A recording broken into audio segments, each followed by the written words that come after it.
doing? I'm fine. What? Is there something happening here that I'm unaware of? No, there's usually a little more build-up, a little more lead-in before you get to the house everybody doing. Yankees have lost 4 in a row. Man. There's a hold-in in Buffalo with James Cook, which we'll get to during our two-a-days. Why'd you have to bring up the Yankees, though? Well, you asked me how I'm doing, and then you want to bring up the Yankees. I think we know the answer now. Yeah, I mean, the baseball that Josh Young hit in extras still hadn't landed. Oof. Why would you ask me how I'm doing and then go straight to the Yankees? Go straight for the jugular. How about this? I'll give you a different build. How's your baseball team doing, sir? Well, they lost last Juan night, too. Soto, Francisco Lindor, Pete Alonso, they can't hit a baseball to save their life. That's an expensive trio. Well, we'll see what happens in October for them, at least. Now, I will switch it up then. Ooh, I will switch it up. Personal. Yeah, it was really personal. I will switch it up before we get to the Browns, because there's interesting things going on with their QB depth chart and signing yet another quarterback in Snoop Huntley. I brought Smalls the cookies today. She asked for them specifically, the macaroons, that you and I had about 1,000 of them, and she asked for them specifically. So let me get this right. You can have some too. You brought her leftover macaroons, but you didn't think to bring the guy that brought up the macaroons on air yesterday. Well, I don't think she's going to eat all of them. Some extra macaroons. Also, why is one smashed? Well, you tell me, sir. You're the one that brought them in for her. How did that get smashed like that? I just had these sitting at my seat. Something happened. Somebody came in there and smashed it. As you can we have a smasher. It's smashed. Totally smashed. Yeah, but it was not smashed when I brought it in. Something happened. Who's the smasher? Did you slam on it? No, I just put it. I came in here. A fit of road rage? Perhaps? No, road rage. How would I? No, I just literally brought them in, and then I grabbed my computer. I went out to the USL corner where I always sit before the show, blasting music and doing work, and away we go. And I don't know, somebody must have come in with a hammer. Yeah, this feels like an attack. We have to check the tapes. We do have videotapes in here. Sounds like you're just trying to cover for yourself. No, I would admit to it. Why would I? I mean, I don't owe her anything in terms of the smashing of the cookies or whatever the heck they're called. Macaroons. Macaroons. I did a nice thing. Anyway, okay, there's your build-up. Now, the Cleveland Browns, the Cleveland Browns yesterday released the first depth chart of the season at the quarterback position, and they probably are the most interesting QB depth chart team. Would we agree with that? Is there any other QB depth chart that we care as much about as we do with the Cleveland Browns? I'm interested in the Giants and Jackson Dart. The Giants, the Colts, maybe? Yeah, the Colts. Daniel Jones and Anthony Richardson, but that's more of a battle than a depth chart.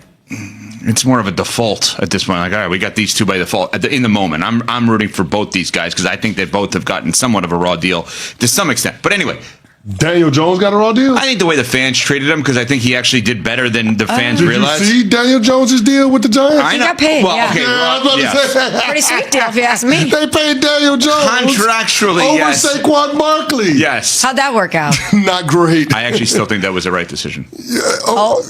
Okay. You always pay the quarterback over the running back. You just paid the wrong quarterback. Well, you paid Danny dimes and you got Danny 10 pennies. It didn't really work out. Neither did that joke, let's be honest. Just saying, that's what he turned into. Actually wasn't bad. Danny, 10 pennies? It wasn't bad. Okay. Anyway, so the Cleveland Browns depth chart was released yesterday, all while they signed yet another quarterback, okay? So Joe Flacco 1, Kenny Pickett 2, Dylan Gabriel 3, Shedeur Sanders 4. They signed Snoop Huntley, and oh, by the way, they still have Deshaun Watson. What did you guys make of the depth chart yesterday as released by the Cleveland Browns? Well, they've been dealing with some injuries. Joe Flacco is ancient. Kenny Pickett's got the soft tissue hamstring. Dylan Gabriel had to get sit down because he's got a lower body issue, soft tissue injury. And then, of course, Shedeur Sanders had to miss practice the other day because of arm fatigue. So it just made sense to get another body in there at training camp to allow this quarterback competition to continue and not put somebody out there before they're ready and potentially jeopardize them missing an extended period of time. So I have no problem with them bringing in Snoop Huntley. This is going to be fascinating, though, in terms of how all of this works out, because contrary to everything you're hearing coming out of Cleveland, there's no world that exists in which they carry 4 quarterbacks on the active roster. Mm-hmm. There's going to be somebody left without the seat when the music stops, and I'm curious to know who that person is. If you had to put money on it now, who's your person that's going to be without a chair? I think it ultimately ends up being Kenny Pickett. Mm-hmm. Joe Flacco is the pace car for all of the young quarterbacks in the Cleveland Browns quarterback room. They know him. Exactly. There. They know him, experience. And here's the thing. He's a guy that you can throw out in the deep end early on when their regular season schedule is brutal. And the front office, the coaching staff won't get any slings and arrows if the team struggles. They'll just chalk it up as, hey, this is the baseline for what our team is in 2025. Conversely, if you do put Dylan Gabriel or Shedeur Sanders out there week one, the player, the front office, the coaching staff, they lose all benefit of the doubt because you don't have any proof of concept when it comes to those young quarterbacks being able to play at this level. So Joe Flacco is the name they know. It's a guy that came off the couch, took him to the playoffs a couple of years ago.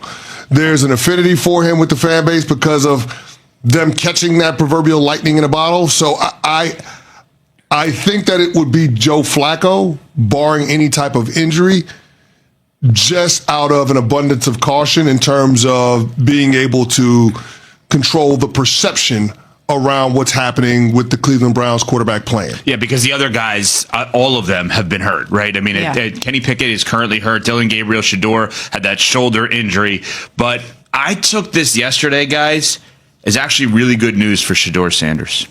Because to me, being named fourth string with all of the reports that we're getting publicly and some of the ones that we've heard privately, he's done pretty well. He said all the right things. He's handled himself the right way, as you would expect him to do. And I think this feels, making him the fourth string quarterback, like strategy.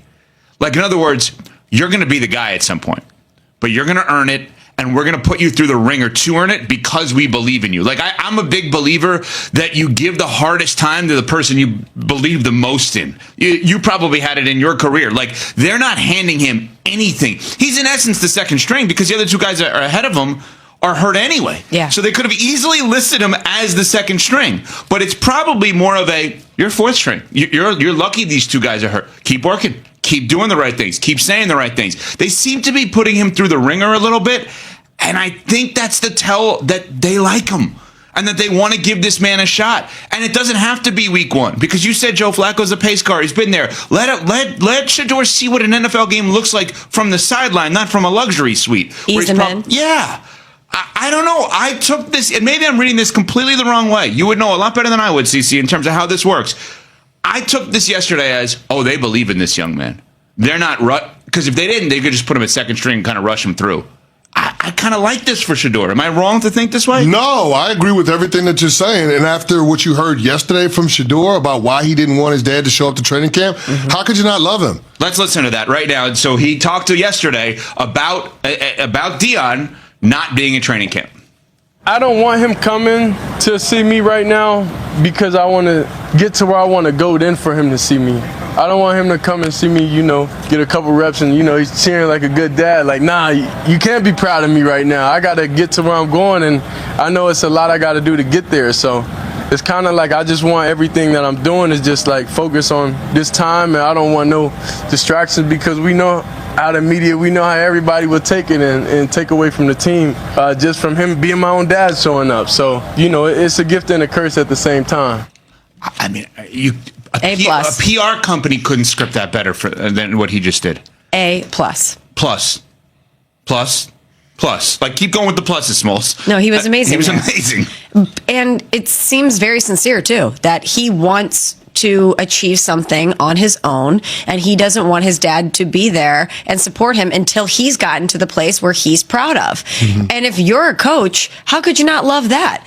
And obviously, they are self-aware. They know that if Coach Prime comes to camp, even just to support his son, it's a big story. We're going to talk about it. Attention is going to be brought onto him. And the fact that he's saying, I don't want that attention yet because I haven't earned it. I'm not in the place that I feel comfortable accepting that and bringing my dad into that. I want to be in a place where I'm proud of what I've accomplished. For him to be brought into the fold is amazing. That means he's not acting entitled because of who his dad is or the attention that he has around him or his celebrity. He's saying, I'm one of the guys, I'm here to work and I'm here to win this job outright.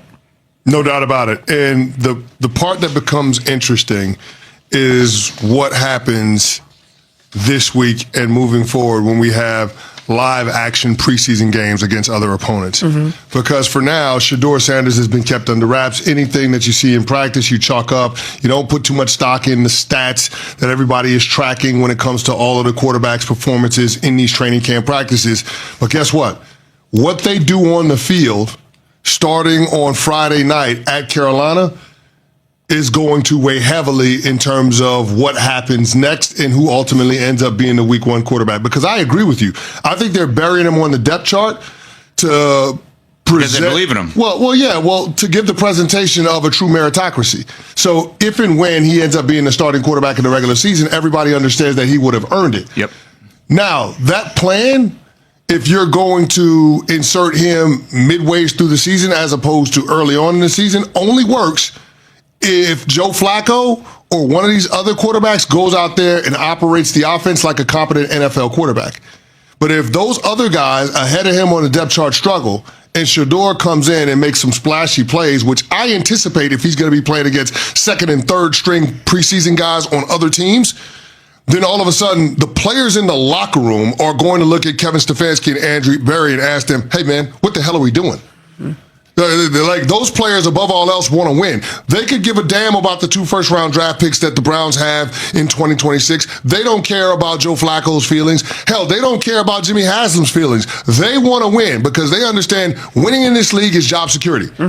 What's up, Vikings Nation? It's Victor here, your diehard fan and host of Report Vikings. And oh boy, do we have something wild to talk about today. Word around the league is that Shedeur Sanders, yeah, that Shedeur, Deion's son, former Colorado standout, could be on the move. And guess who's making a serious push to land him? Your Minnesota Vikings. Now, this ain't just smoke or some podcast speculation like what we saw with the Colts. I'm hearing that there's actual dialogue between Shedeur's camp and the Vikings. And here's the kicker. Minnesota's telling him what Cleveland won't. You're not just another name on the depth chart here. You'll have a real shot at competing. Let's break this down. Cleveland is stacked at QB. Deshaun Watson, massive contract, still has 2 years left. 2 veteran backups brought in this offseason, and 2 rookie QBs, including Shedeur, who they traded up to snag in the 5th round. So yeah, Shedeur is QB4 right now. He's not even getting reps with the 2s. For a guy that threw for 3,230 yards and 27 TDs last season at Colorado with only 3 interceptions, that's just ridiculous. At Browns camp, he's been turning heads, like 9 for 9 with 2 TDs in a scrimmage recently. But guess what? No clear path forward. The Browns are stuck in their Deshaun Watson experiment. Here's where it gets exciting. Sources say Minnesota has already pitched Shedeur's team the idea. Come to Minnesota, compete. You'll split reps with JJ McCarthy in camp. Best man starts. We're not playing politics here like some teams. If Shedeur proves he can run the offense better, he'll start, period. The next step, if Shedeur is on board, Minnesota is expected to ask him to push for a release from Cleveland, citing a lack of opportunity. It's a smart move. If the Browns don't see a future for him, let him walk. We wouldn't even need to give up picks. Let's be honest. Our QB room is young and wide open. McCarthy's the future, sure, but imagine a dual threat QB room with 2 dynamic rookies pushing each other every single day. Shedeur might have dropped to the 5th round, but don't forget, now before his late season injury at Colorado, he was projected as a late 1st or early 2nd round pick. The guy has poise, arm talent, and football IQ. He's not a project. He's a gamer. And hey, how about this stat? In 2023, under constant pressure, worst O-line in college football, he was still top 5 in QBR under duress. That's something. Look, this ain't just about talent. It's about fit, opportunity, and belief. And right now, I think Minnesota is the best landing spot in the league for Shedeur Sanders. He needs a chance. We need competition. It's a match made in purple heaven. But I want to know what you think. Do you guys want to see Shedeur in purple and gold? Would you be open to a QB competition between him and JJ McCarthy? Drop your thoughts in the comments. Let's talk it out. And hey, if you're hyped like I am, smash that like button, share this video with another Vikings fan, and make sure to subscribe to Report Vikings for daily updates. This QB room just got a whole lot more interesting. Skull baby, I'll see you in the next one.